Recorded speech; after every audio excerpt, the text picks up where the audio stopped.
ಯಾಕೇನದ ಧರ್ಮೆ ಇಲ್ರಿ ಧರ್ಮೆ ಹೊಟ್ಟೆನ್ ಏನೋ ಮುರಿಂಗ ಹೋದ್ಯಪ್ಪ ಸಲುವಾಗಿ ಅದರಿ ನಮ್ಮ ಆಳ ಮಕ್ಕಳು ಅವ್ನು ಕಬ್ಬಣ್ಣ ದನಗಳು ಹೋಗಿಸಿ ಕಬ್ಬು ಎಲ್ಲ ಬರಿಬಾದ್ ಮಾಡ್ಯಾವ ಅಂತ್ರಿ. ಅದೇನ್ ದೊಡ್ಡ ವಿಷಯ ಬಿಡು. ಗೌಡ್ರ ಟೂರ್ ಹೋಗ್ ಮೇಯ್ತಾರ, ಗೌಡ್ರ ದನ 8 ಮಂದಿ ಹೊಲ ಹೋಗ್ ಮೇಯ್ತಾರ. ಅಷ್ಟ ಅಲ್ಲ ಏನತ್ತೀಗ ಅದಕ್ಕೆ ಬಾಳ ಮಾತಾಡಕತ್ತನ್ರಿ. ಏನಂದ?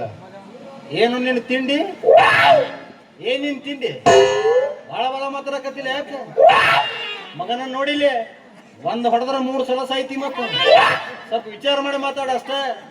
ಆಟ ಹಚ್ಚಿ ಗೊತ್ತಂದೆ ಹಿಂಗ ಅಂದೆಪ್ಪ ನನಗ. ಏನು ಬುದ್ಧಿ ಗೊತ್ತಿಲ್ಲ ನನಗ. ಮಂದಿ ಹೆಸರು ಹೇಳಕ್ ಗುಮ್ಮಕ್ ಹೋಗ್ಬೇಡ. ಗೌಡ್ರ ನನ್ಗೆ ಗುಮ್ಮು ತಿಂಡಿ ಆಗೈತ್ರ ಅಂತ ಹೇಳೋ ಮುಂದೆ ಕೂತ್ ಗುಮ್ಮಿಸ್ಕೋತ. ಇದೇ ನಿನಗೂ ಹೊಸದಲ್ಲ ನನಗೂ ಹೊಸದ. ಅಷ್ಟು ದಿಮಾಕಿನಲ್ಲಿ ಮಗ್ಗ ದಿವಸ ರೇಷನ್ ಅಂಗಡಿ ಮುಂದೆ ನಂಬರ್ ಹೆಚ್ಚಂಗಿ ತಿನ್ನೋ ಅವಂಗ ಅಷ್ಟು ದಿಮಾಕಿರ್ಬೇಕಾದ್ರ ದಿವಸ ಸೋನಾ ಮೊಸರಿ ಮಮ್ಮ ತಿನ್ನಾರ ನಾವು. ನಮಗೆ ಎಷ್ಟು ದಿಮಾಕಿರಬಾರ್ದಲ್ಲೇ. ಅದಕ್ಕೇನು ಹೇಳಿ ಬಂದೆ ನೋಡಪ್ಪ, ಮೊದ್ಲ ನಾವು ಹೊಂಟಿವಲ್ಲ ಮನುಷ್ಯ, ಬರೇ ಕೈ ನೆವ್ರಿದ್ರನ್ನ ಸಾತ್ ಹೋಗ್ತೀನಿ. ಈಗ ನಮ್ಮ ತಿಂಡಿ ಅಂತೂ ಮುಗ್ದೈತಿ, ಇನ್ನೇನಿದ್ರು ಗೌಡ್ರ ತಿಂಡಿ ಇಲ್ಲೇ ಬಾ ಅಂತ ಹೇಳಿ ಹಾದಿಲೇ ಹೋಗುದು ದೇವತ್ತಂದ್ ಮನ್ಯಾಗ ಹೋಗ್ಸವಲ್ಲೇ. ಹಾದ ವಿಷಯ ಹಾದಾಗ ಮುಗಿಸ್ ಬರ್ಬೇಕಪ್ಪ. ಹೆಂಗನ್ನ ನಾವ್ ಒಬ್ಬನ ಗುಮ್ಮಿಸ್ಕೊಳ್ಳೇನು? ಈಗ ಬರ್ತಾನ ನಿನ್ನೆ ಹಿಡ್ದ ಗುಮ್ತಾನ, ಗುಮ್ಮಿಸ್ಕೋ. ಆಯ್ತು, ಬಂದು ಕೇಳಲಿ. ಸರಿಯಾದ ಉತ್ತರ ನಾ ಕೊಟ್ಟು ಕಳಿಸ್ತೀನಿ. ನೀ 3 ಮುಚ್ಕೊಂಡ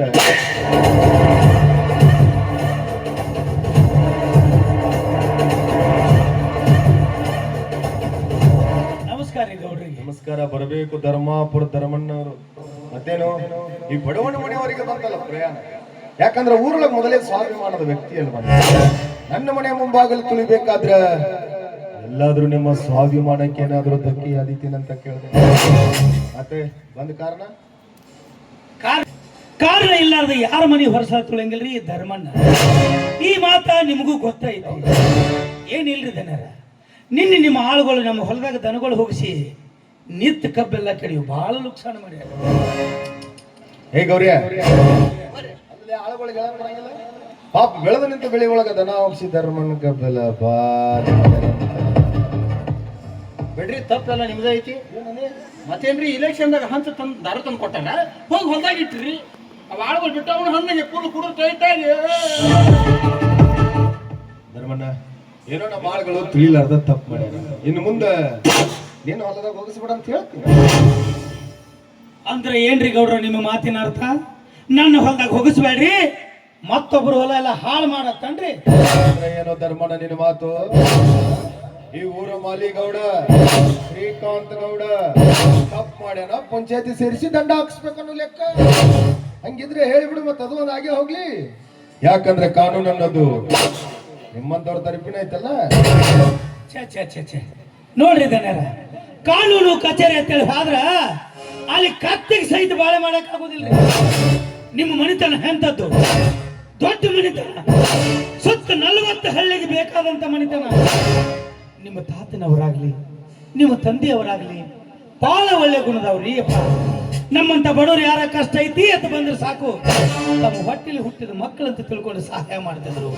ಇವತ್ತು ಆದ ಗುಣ ನಿಮ್ಮಂತೆಲ್ಲ ಅಂತ ತಿಳ್ಕೊಂಡು ನಾನು ಲುಕ್ಷಾಣ ಆಗೈತಿ, ಪರಿಹಾರ ಕೊಡತ್ತೇಳಿ ನಿಮ್ಮ ಕೈ ಮುಗಿದು ಕೇಳ್ಕೊಳ್ತೀನಿ. ಧರ್ಮಣ್ಣ, ನಮ್ಮ ಅಪ್ಪ ನಮ್ಮ ಅಜ್ಜ ಅವರೆಲ್ಲ ಹೋಗ್ಸೋಣ ಊರ ಮನೆಯಲ್ಲೆಲ್ಲ ತಮ್ಮ ಹೊಟ್ಟೆಯಾಗ ಹುಟ್ಟಿದ ಮಕ್ಕಳು ಅಂತೇಳಿ ಅವ್ರು ತಿಳ್ಕೊತಿದ್ರು. ಆದ್ರೆ ನಾವು ಹಂಗಲ್ಲ, ನಮಗ್ ಹುಟ್ಟಿದ್ವ ನಮ್ಮ ಅನ್ನೋದು. ಏನು ಊರ ಮಂದಿನೆಲ್ಲ ತಿಳ್ಕೊಳಕತ್ತೆ? ಒಂದ್ ವೇಳೆ ತಿಳ್ಕೊಂಡ್ರೆ ನಾಳೆ ಆಸ್ತಿ ಒಳಗೆ ಪಾಲ್ಕೇರಿ ಯಾರು ಕೊಡೋರ್ರಿ? ಆಸ್ತಿನೆಲ್ಲ ಇಲ್ಲ ಧರ್ಮ. ನಿಮ್ಮ ಆಸ್ತಿ ಒಳಗೆ ನಾವ್ಯಾಕ್ರಿ ಅಪ್ಪ ಪಾಲ ಕೇಳೋಣ? ಬೇಡ ಬ್ಯಾಡ್ರಿ ಅಪ್ಪ. ನೋಡ್ರಿ, ನನ್ನ ಬೆಳೆ ನುಕ್ಸಾನ್ ಆಗೈತಿ, ಪರಿಹಾರ ಕೊಡತ್ತೇಳಿ ನಿಮ್ಮ ಕೈ ಮುಗಿದು ಕೇಳ್ಕೊಳ್ತೇನೆ. ಬೇಕಾದ್ರೆ ನಿಮ್ಮ ಕಾಲಿಗೆ ಧರ್ಮಣ್ಣ, ತಗಲು ಬಿಡಿಸ್ಯಾಡ್ರಿ, ಏನ್ ರೊಕ್ಕ ಬರ್ತಾವನ? ಹಿಂಗಾದ್ರೆ ಬೆಳತಾನ ಹಿಡ್ಕೊಂಡ್ಕೊಂಡಿರ್ತೀನಿ ನಿನ್ ಕಾಲು. ನೋಡ್ ಧರ್ಮಣ್ಣ, ನೀನು ಕಾಲು ಬಿದ್ದು ಕಾಲುಂಗ್ರ ಹಚ್ಕೊಳ್ಳೋ ಜಾತಿಗೆ ಸೇರಿದವಂತ ನನಗೆ ಬಾಳ ಚಲೋ ಗೊತ್ತಿದೆ. ಆಯ್ತು, ಯಾವಾಗ ಇಷ್ಟೊಂದು ಹಂಗೆಲ್ಲ ಹಚ್ಚಿ ಕೇಳಾಕತ್ತೆ ಅಂದ್ಮೇಲೆ ಕೊಡೋದಿಲ್ಲ ಅಂದ್ರೆ ಈ ಶ್ರೀಕಾಂತ್ ಗೌಡನ್ ಸೊಕ್ಕತನ ಆಗ್ತದೆ. ಕೈ ತುಂಬಾ ಪರಿಹಾರ ಕೊಟ್ಟು ಕಳಿಸ್ತೇನೆ. ಆದ್ರೆ ಹಂಗ ಕೊಟ್ಟ ಅಭ್ಯಾಸ ಇಲ್ಲ. ಏನಾದ್ರೂ ಮುಯಿ ಇಟ್ಕೊಂಡ್ ಕೊಡೋದು ಜಾತಿಗೆ ಸೇರಿದವರು ಅಲ್ರಿ ಅಪ್ಪ. ನಿಮ್ಮಂತ ದೊಡ್ಡವ್ರ ಜೋಡಿ ಮುಯಿ ಕೂಡುವಂತದ್ದು ಈ ಬಡವನಂತೆಲ್ಲ ಏನೈತ್ರಿ? ಆಯ್ತು ಧರ್ಮಣ್ಣ, ಐತಿ. ಜಗತ್ನ್ಯಾಗ ಯಾವ ಬೇಕಾದವ ಎಷ್ಟು ದೊಡ್ಡವ ಇರ್ಲಿ, ಒಂದಿಲ್ಲ ಒಂದು ದಿವಸ ಒಬ್ಬನತ್ತೆ ಕೈ ಒಡ್ಡಾಕ ಬೇಕ. ನನಗೆ ಬೇಕಾಗಿರೋ ವಸ್ತು ನಿನ್ನ ಹತ್ರ ಐತಿ, ನಿನಗೆ ಬೇಕಾಗಿರೋದು ನನ್ನ ಹತ್ರ ಐತಿ. ಸ್ವಲ್ಪ ದೊಡ್ಡ ಮನಸ್ಸು ಮಾಡಿ ಅದೆಲ್ಲ ಬದಲಿ ಮಾಡ್ಕೊಂಡ್ರೆ ಅನುಕೂಲ. ಅಲ್ರಿ ಧನ್ಯರ, ನನ್ನ ಬೆಳೆ ಲುಕ್ಸಾನ್ ಆಗೈತಿ, ಪರಿಹಾರ ಕೊಡ್ರಿ ಅಂದ್ರ ನೀವು ಅದಲಾ ಬದಲಿ ಮುಯ್ಯ ಹೇಳಕತ್ತೀರಿ. ನಂದಲ್ಲಕ್ಕೆ ಏನೈತ್ರಿ, ಅದೊಂದು 3 ಎಕರೆ ಹೊಲ ಐತ್ರಿ, ಒಂದು ಊರಾಗ 3 ಪತ್ರಾಸ್ ಮನಿ. ಇನ್ನು ನನ್ನ ತಮ್ಮಂತೂ ಬೆಂಗಳೂರಾಗ ಶಾಲೆ ಕಲಿಯಾಕದಾನ್ರಿ. ಅವನಿಗೆ ಏನಾರಿ ಅಭ್ಯಾಸಗೋಸ್ಕರ ದುಡ್ಡು ಬೇಕಾದ್ರೆ ನಾನು ದುಡಿದು ಕಳಿಸ್ಬೇಕು. ಇಂಥದ್ರಾಗ ನಂದಲ್ಲಕ್ಕೆ ಏನೈತ್ರಿ ಅಪ್ಪ ನೋಡ್ರಿ ಧನ್ಯರ, ಹಿಂಗ ಅಡ್ಡಗಾಡಿ ಮೇಲೆ ದೀಪ ಇಟ್ಟಂಗೆ ಮಾತಾಡಿದ್ರೆ ನನಗೊಂದು ಸ್ವಲ್ಪ ತಿಳಿವಲ್ದು. ಸ್ವಲ್ಪ ತಿಳಿಸಿ ಹೇಳ್ರಿಲ್ಲ, ತಿಳ್ಕೊಳ್ಳೋ ಶಕ್ತಿ ಐತಿ. ಮೊದಲೇ ಹೆಬ್ಬಟ್ಟು ಮನುಷ್ಯ ಅದು, ಅದಕ್ಕೇನು ಗೊತ್ತಾಗ್ತದ? ನೀವು ಹೇಳ್ರಿ, ಸ್ವಲ್ಪ ಸೊನ್ನೆ ಮಾಡಿ. ಏನಿಲ್ಲ ಅಂದ್ರೆ ಕೈ ತುಂಬ ದುಡ್ಡು ಕೊಟ್ಟು ಕಳಿಸ್ತೀನಿ, ನಿನ್ನ ತಮ್ಮನ ಶಿಕ್ಷಣ ಕೊಡಿಸ್, ನೀನು ಬಿಂದಾಸ್ ಆಗಿ. ಆದ್ರೆ ಅದಕ್ಕೆ ಪ್ರತಿಯಾಗಿ ಆಗ್ರಿ ಒಂದು ದಿವಸ ನಿನ್ನ ಹೆಂಡತಿನ ಕಳಿಸ್ಕೊಡು. ಸೋಳೆ ಮಗನ, ನೀ ಮಾತಾಡು ಮಾತು ಕೇಳಿದ್ರೆ ನನ್ನ ತಾಯಿನ ನಾನೇ ಬೇದಂಗ. ನನ್ನ ಮಗನ, ಲೋಪರ್ ನನ್ನ ಮಗನ, ಕತ್ತಿ ಅಂತ ನನ್ನ ಮಗನ, ಕತ್ತರಿಕೆ ನನ್ನ ಮಗನ. ಬಡ ಮನಿ ಹೆಣ್ಣು ಮಕ್ಕಳಂದ್ರ ಏನಂತ ತಿಳ್ಕೊಂಡಿಲ್ಲ. ವಸ್ತು ಮುಚ್ಚೋ ಬಾಯಿ, ಭೋಗದ ವಸ್ತು ಅಂತೆ, ಭೋಗದ ವಸ್ತು. ಏ ಗೌಡ, ನೀನು ನಿಂತಿರುವ ನೆಲ ಒಂದು ಹೆಣ್ಣು, ಕುಡಿಯುತ್ತಿರುವ ಜಲ ಒಂದು ಹೆಣ್ಣು. ಅಷ್ಟೇ ಅಲ್ಲಲೇ ಮಗನ, ನಿನ್ನ ಜನ್ಮ ಕೊಟ್ಟ ನಿನ್ನ ತಾಯಿನ ಒಂದು ಹೆಣ್ಣು ಅನ್ನೋದು ಮರಿಬೇಡ. ಸಾವುಕಾರ ಸಾವುಕಾರ ಅಂತ ಜಿಗಿದಾಡ್ತಿಲ್ಲ ಮಗನ, ನೀನ್ ಯಾವ ಸೀಮಿ ಸಾವುಕಾರಲಿ? ನಾಳೆ ಸತ್ತ ಮೇಲೆ ನಿನ್ನ ಟ್ರೆಜರಿಯಾಗ ಲಾಕರ್ದಾಗ ಮಣ್ಣು ಕೊಡುದಿಲ್ಲ. ನಿನ್ನು ನನ್ನಂಗ 3.5 ಮಾಳ ತೆಗೆದ ಹೋಗಿತಾರ. ಈ ಮಾತು ನೆನಪಿನಾಗಿಟ್ಕೋ.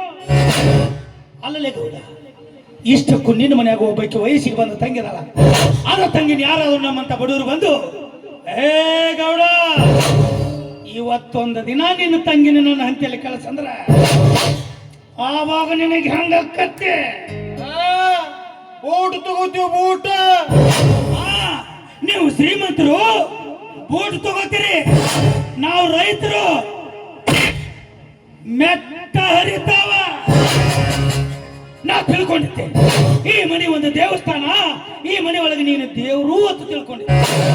ಅಲ್ಲಲೇ ಮಗನ, ಈ ಮನೆ ದೇವಸ್ಥಾನ ಅಲ್ಲ, ಈ ಮನೆಯಾಗ ನೀನು ದೇವರು ಅಲ್ಲ. ಈ ಮನೆ ಒಳಗೆ ನೀನೊಬ್ಬ ದೆವ್ವಿದ್ದಂಗ. ದೇವರಾಗಿದ್ರೆ ಕಾಯಿ ಕರ್ಪೂರ ಅಂತ ಪೂಜೆ ಮಾಡಬಹುದಿತ್ತು, ಆದ್ರೆ ದೆವ್ವಿಗೆ ಅದರಲ್ಲೇ ಪೂಜೆ ಮಾಡ್ಬೇಕ್ರಿ ಹಿರಿಯರ. ಎಡಗಾಲಾಗಿನ ಚಪ್ಪಲ್ಲೇ ಪೂಜೆ ಮಾಡ್ಬೇಕು. ಏ ಗೌಡ, ಅಲ್ಲೇನು ನೋಡ್ತೀನಿ, ಇಲ್ಲಿ ನೋಡಿ, ಇಲ್ಲಿ ನನ್ನ ಹೆಂಡತಿ ಬೇಕಾ ಮಗನ? ನನ್ನ ಹೆಂಡತಿ ಬದಲಿ ನನ್ನ ಎಡಗಾಲಾಗಿನ ಚಪ್ಪಲಿ ಎಷ್ಟು ತಗೊಂಡೆ.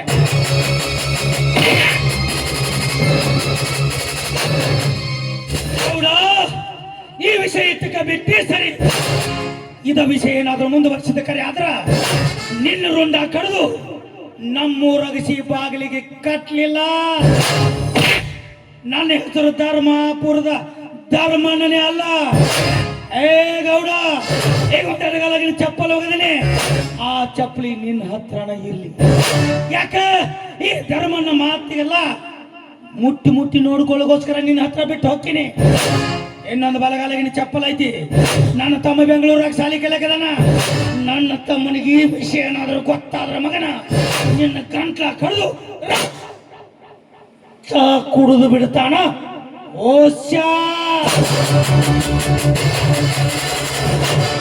ಬಲಗಾಲಾಗಿನ ಚಪ್ಪಲ ನನ್ನ ತಮ್ಮನ ಕೈಯಾಗ ಕೊಟ್ಟು ಕಳಿಸ್ತೀನಿ.